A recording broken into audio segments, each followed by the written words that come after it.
Good morning. As you're watching this, it's Friday morning, the 1st of May, or May Day, as perhaps we should call it, because we're in trouble, guys. As I'm recording this, it's still April 30th. It is 4:30 in the afternoon.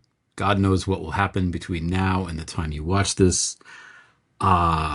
So we've crossed the Rubicon now. In terms of stupid, everything is just too stupid. So stupid that I don't even know how to process it anymore.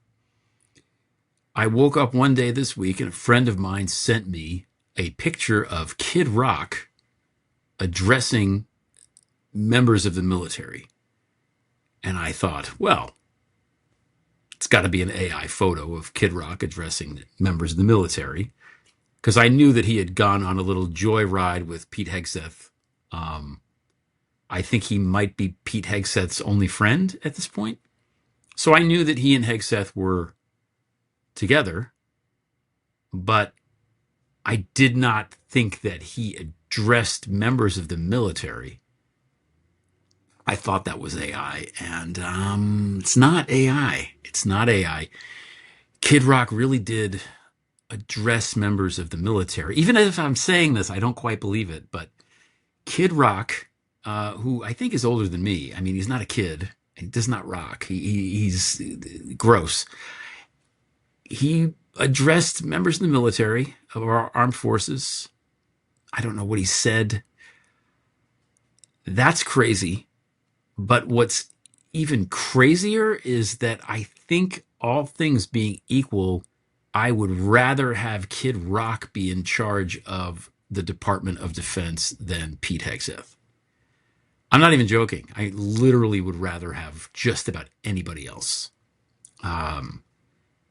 He's going to these congressional briefings or whatever they are, and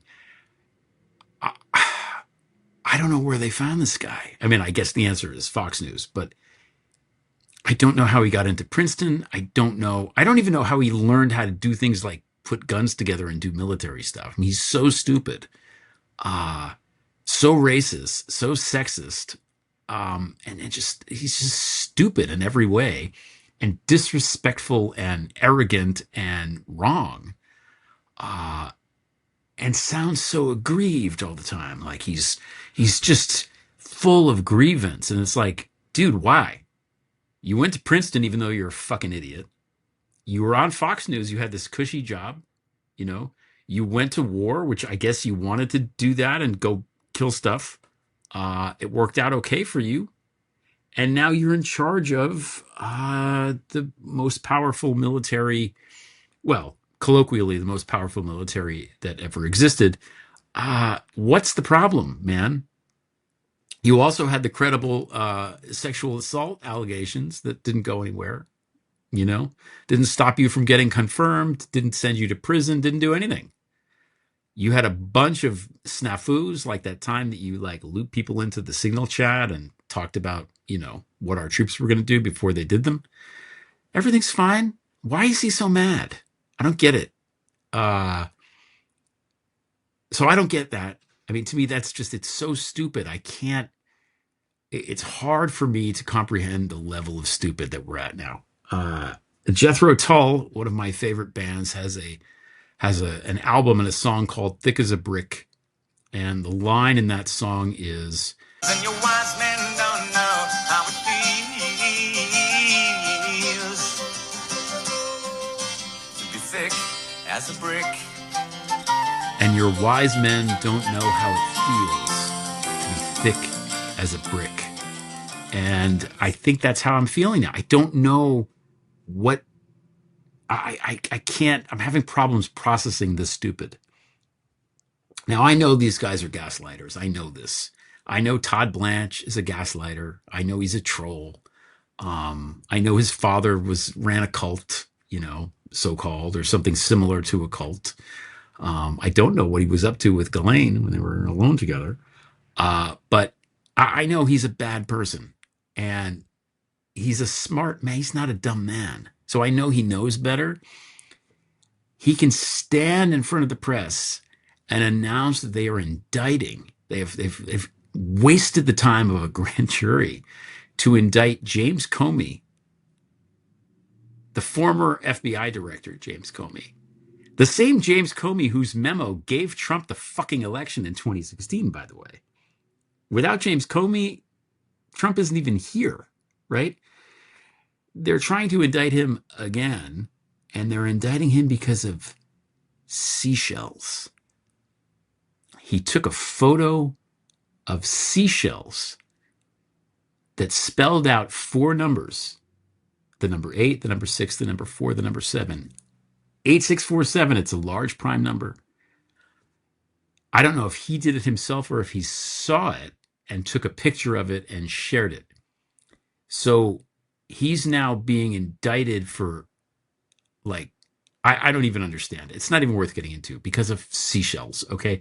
And this guy, Blanche, and the buffoon, Kash Patel, who I wrote about on Tuesday, stood there. These 2 people who are with Pam Bondi, the 3 people most responsible for the Epstein files being suppressed and for the pedophile network, whose names we all know, getting away with it. They're covering all this up. These are Blanche and Patel and Pam Bondi, who's gone now, thank goodness. That's what their legacy is on this earth at the end of the day. They stood up there and said with a straight face that it took years for the FBI, the DOJ, to investigate this picture of seashells that James Comey took on a beach. And this was an investigation that they had. Like, it's too stupid. We get it. Like, Patel is a dummy, but this is just gaslighting lies. And it's a ridiculous joke. We had the King of England, Charles III, brother of one of the alleged pedophiles in the Epstein network, and someone presumably Trump knows pretty well at this point, come to Congress and deliver a speech. And in the speech, he extolled the virtues of democracy. We have a literal king, an actual monarch, come to our Congress to basically lecture in a good way, about the virtues of democracy, while our president is just going all out fascist. He wants to put his face, I didn't even write this on my list, I knew I was forgetting something stupid. He wants to put his stupid, ugly face inside our passport books.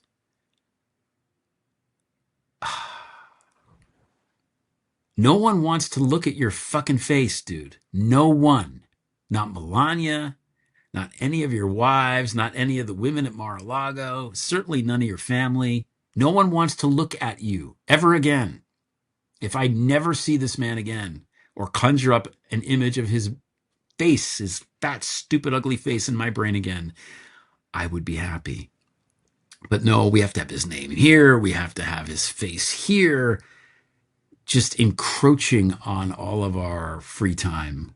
And it brings us to the last stupid thing. And again, sometimes it's helpful to just, hit pause, pull back, look at everything from 30,000 feet, or as if we're, the aliens, and just see what's happening here. Okay. After the assassination attempt, so-called, because it wasn't really that. It was just a crazy guy that ran through a metal detector, and then the Secret Service shot at each other. Like the Keystone Cops. I don't know. How incompetent are these people? Anyway, this guy has a manifesto, apparently. And in the manifesto says something about how he doesn't want the country to be run by rapists and pedophiles. And Trump is on 60 Minutes, and he actually says the words. He actually, I mean, he's so mean and nasty to to Nora O'Donnell, who's, got the fuzzy end of the lollipop and has to interview him about this. He's so nasty to her and disrespectful and just a petty little asshole. But he says, I'm not a rapist.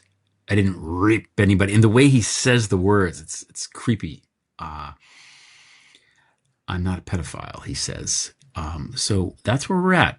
We're at the point in these United States where our president has to go on 60 Minutes, formerly a very good, journalistic outfit, but has since been taken over by Barry Weiss, his handpicked propagandist to ruin CBS News.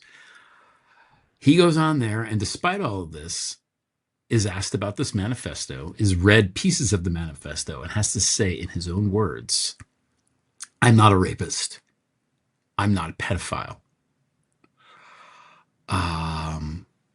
And nobody believes him. Nobody believes him. I don't believe that this guy that ran through the metal detector was actually had a chance in hell to assassinate him. I don't believe that any of that was worth all the hullabaloo. There's a lot of things I don't believe, but I definitely don't believe that Trump is not a rapist and not a pedophile. So, and the proof is out there. If he wants us to believe that he's not a rapist and not a pedophile, release the Epstein files and show us the proof, man. Show us. What's the big deal? What are you hiding? If you're not a rapist and you're not a pedophile and you've just been associated with this man, this terrible man who you were good friends with for 20 years and hung out with and partied with, show us everything. Release the files. Release them. Survivors want them released. Release them. Let us know. And until then, it's just, I fear that things are just going to get dumber and dumber and dumber and dumber. The war on intellect is, it's staggering how anybody thinks any of this is a good idea. And I haven't even talked about the serious things, the Supreme Court's decision and, oh my God. But the level of stupid is off the charts. Not just that Kid Rock, who isn't even good at his primary job, not just that Kid Rock took a joyride in a Apache helicopter with Pete Hegseth, but that he also spoke to members of the military who presumably were ordered to sit and listen to this guy. Not only that, but I would rather have Kid Rock than Pete Hegseth and Trump. That's where we are. That's where we are. So I don't even know what to say. Like I said, it's Thursday. It's now 10 to 5 on Thursday afternoon. And I don't know what's going to happen on Friday. Hopefully this is the end of the terribly stupid for this week, but somehow I don't think so. So I hope that everybody watches the show tonight. We'll be discussing whatever happens on a crazy Friday, May 1st. And I hope everyone has a nice weekend because, it's getting to the point. It's not just we shall prevail. We have to. We have to prevail because if we don't, I just don't know. I don't know. We're spelling out messages in seashells and people are getting indicted for it. Oh, God. Yeah. Anyway, until next time, we shall prevail.